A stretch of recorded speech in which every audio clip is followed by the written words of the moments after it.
It had been about 2 years that Justin and I were dating, and when I did blurt that I used to be a man, he was in shock. It's a new show, a new couple, yet somehow the storylines continue to get more and more crazy. Like, can you imagine dating someone for 2 years, getting engaged to them, only to then find out they were born a different gender? That's a big secret to keep. How can you ever trust that person again? How does your relationship recover? Well, fast forward 15 years, and it turns out Justin is still struggling to make his peace. I think Justin is nervous about people looking at me because he's still trying to get over his insecurities. He thinks that people can still figure out that I'm trans. I'm supposed to be your fiance, like your future wife. So before we get ahead of ourselves, let's go back to the beginning, because this is quite the saga. So meet Nikki. She's a 47-year-old hairstylist and makeup artist who clearly likes raunchy photo shoots. She presents herself as a total diva right from the off. I mean, she even has her own pop star alter ego, for crying out loud. I created Nikki Exotica as an alter ego.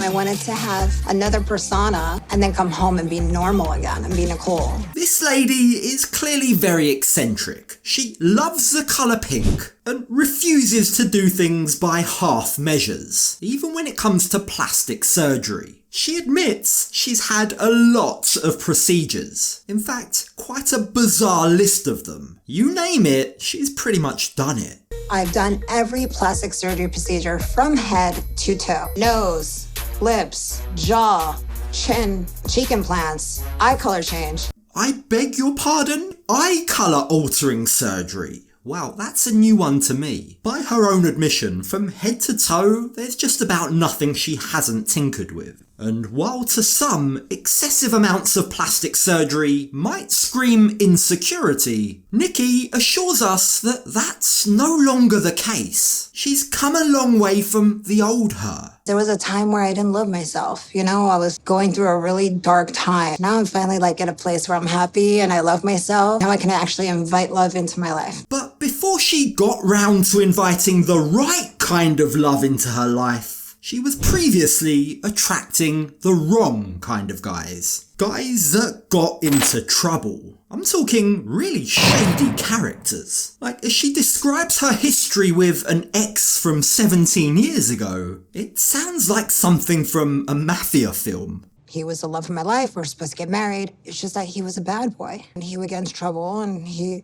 committed a crime that he couldn't get away from and was deported from the United States. A crime he couldn't get away from? It all sounds very cloak and dagger. So after this ex of hers was deported to Moldova, Nikki decided to just show up on his doorstep. She expected things just to turn out like all the great rom-coms, but the reality was a bit more like a nightmare than a scene from The Notebook. I never told him I was coming, and he opens the door. I'm trying to give him a hug and a kiss, and he's being so cold with me. And I'm like, what is going on? Okay, so it doesn't really come as that much of a shock to learn that, by the sounds of things, a man who was running from the law also had a shady personal life. In fact, it was there and then, on the doorstep, that she realised he had a secret life, a secret girlfriend. And that was a pivotal moment for her. He says, Nikki, I live here with a girl. I'm like, excuse me? I felt like I was in the Twilight Zone. So there she is, all alone in Moldova, having just broken up with her ex. So what does she do? Well, she's in Moldova anyway, so she sets up an online profile and meets up with a new guy, who, by the sounds of things, checks all her right boxes. Tall, hot, obviously hung, and funny, and sweet. Genuine. Yeah, you've got to say, that's a pretty impressive turnaround time. It sounds like she was single for all of a couple of minutes. Either way, having found a man that seemingly checks all of her criteria,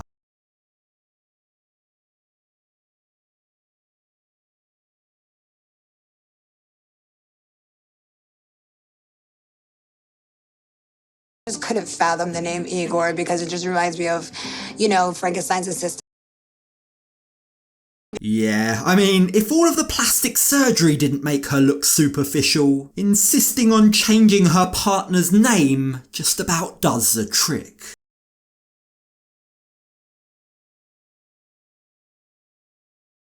But names aside, these two really seem to hit it off. And it's interesting that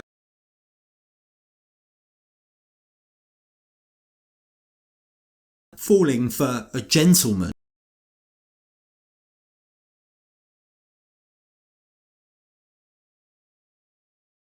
So, like, wow. Now, if Nikki's criteria for finding love was finding someone who wasn't immediately leaping into bed with her, it sounds to me like the bar was quite low. Regardless, things seem to progress really quick.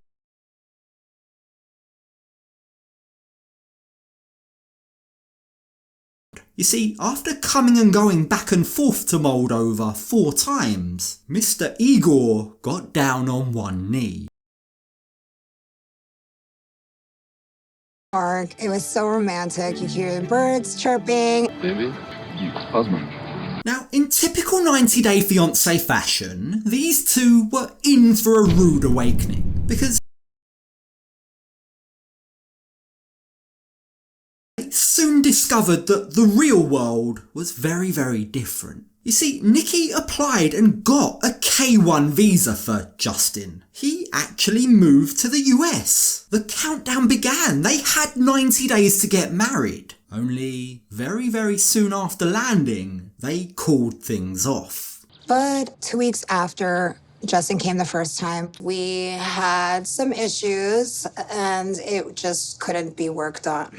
So what exactly were those reasons? Because you've got to assume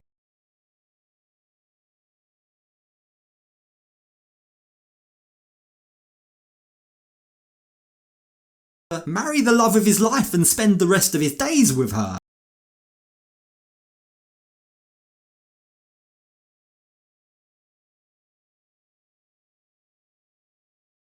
He was being lazy and he wasn't helping me with the housewares and didn't want to help me cook and things like that. And I had to work, I had to cook, clean, this, that. We got into a lot of heated arguments.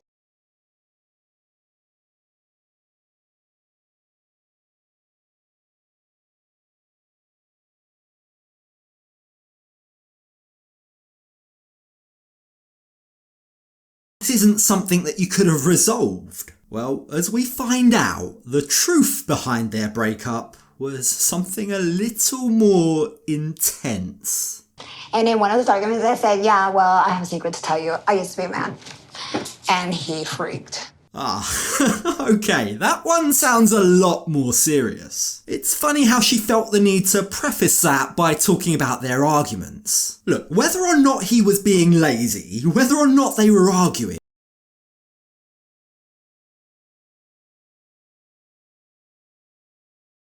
I understand that it can't exactly be an easy conversation to have. I'm guessing there's no easy way to break that news to a new partner. But surely, if this is a man you love, you should have given him the respect of telling him before he proposed, before he moved country for you.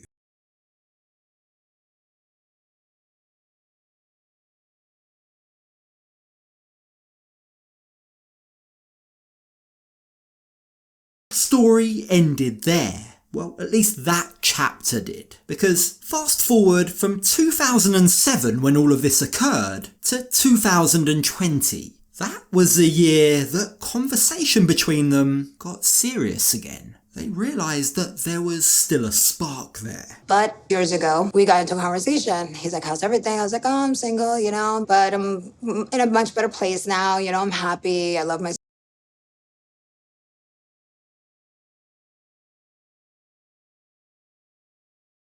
Justin to fly out to Mexico to vacation with her, to see if they still had that physical connection, see if they could rebuild what they once had. And it was there, whilst on that trip, that Igor proposed for a second time.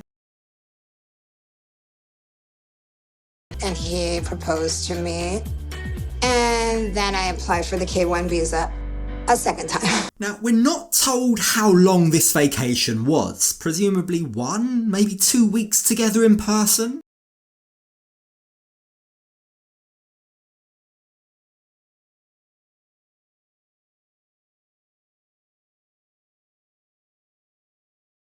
we see between them seems very short, very hesitant, very quick from Justin. Yeah, it's only one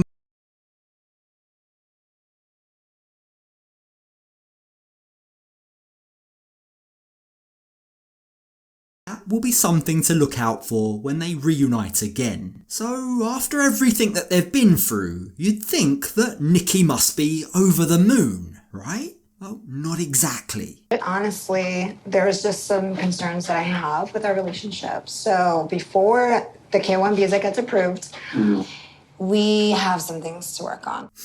Interesting. So although she has applied for the K1 visa, she's still not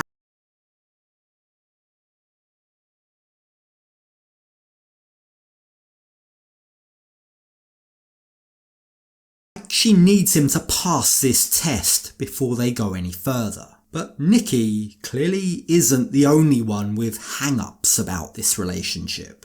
When you come, when you do your makeup, I want you to be more natural, yes? Now keep in mind, this could be just an innocent comment. Like Moldova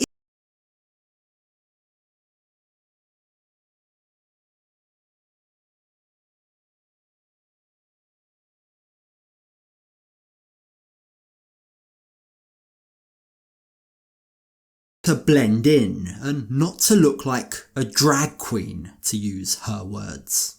I think Justin is nervous about people looking at me because he's still trying to get over his insecurities. He thinks that people can still figure out that I'm trans. Yeah, I predict that this is going to be a reoccurring theme in this relationship.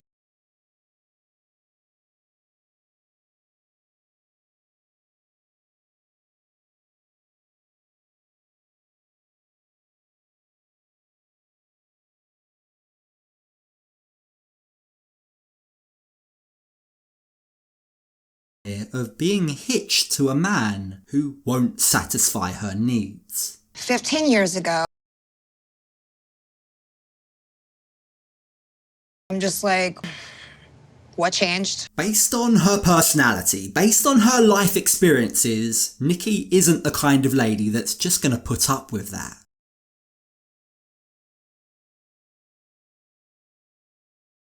To be anyone's dirty little secret. So she's out to find out whether or not he truly loves her, because if he doesn't, she's prepared to walk away. If you can accept me, then you accept me. If you can't, c'est la vie.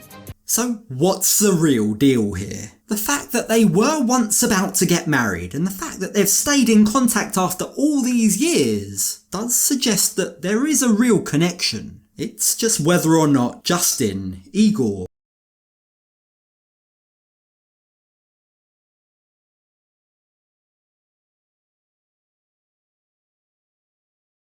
sure he's there yet, which raises the question, why then was he so quick to re-propose?